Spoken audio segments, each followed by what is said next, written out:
They draft VJ Edgecombe, right? They bring back Drummond, bring back Eric Gordon, and they basically just have they lost Gershon Waibuselli, so they did lose a key piece, but I think they can still be solid next year. With Tyrese Maxey, at some point I think VJ will start. I think he will be their starter. I think Jared McCain should embrace that Manu Ginobili, Jamal Crawford type of role, just to start. Just to start the season. And you got Paul George, you got Kelly Oubre, obviously Embiid when he's healthy. You have him. You got Kyle Lowry, who they also brought back. You got Eric Gordon off the bench. You got Andre Drummond. You got Adam Bona. You got James Edwards. So you got a solid core. You got a solid core right there, right? You got a solid core when healthy. When your when your big three is healthy, they should be a lot better than they were last year. They played, I think, a combined 15 games and were like 8-7, 7-8, something like that, something nasty. But again, Paul George was battling injuries as he just got another procedure done on his knee. Embiid was battling injuries. Even Tyrese Maxey was battling some injuries. So last year for the Sixers, I think it could be a blessing because you have a young star like VJ. You have a young star like Jared McCain, who will be fresh next year. You have a James Edwards, who was very good. You have Adam Bona, who was very solid last year for you.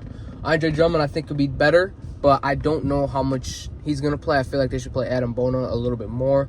Same with James Edwards. Hopefully they can figure out a rotation for that because they got so many wings. They got Paul George, Kelly Oubre, James Edwards.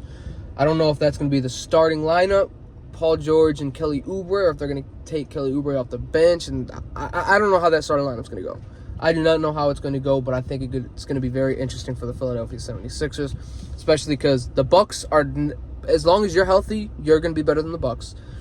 You're going to be better than the Pacers if you're healthy, and you're going to be better than the Celtics if you're healthy. This team could be a top 4 to 3 seed when fully healthy, and at their absolute best, they can again be the number 1 seed. They can again be the number 1 seed because you got Paul George, who is he's still a very good 3-and-D guy. Don't know how much defense he's going to be playing now. But you also have Joel Embiid. Again, you have Tyrese Maxey, who can be an all-star / superstar guy in this league, one of the fastest guys in the league. You have Jared McCain, who was hitting all his threes last year.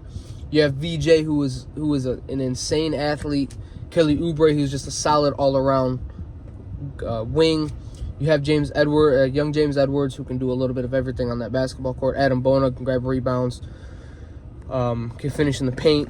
He's like 6'10", 6'11", so he's going to grab boards. You have Embiid, who obviously is extremely dominant, can do everything on the damn basketball court.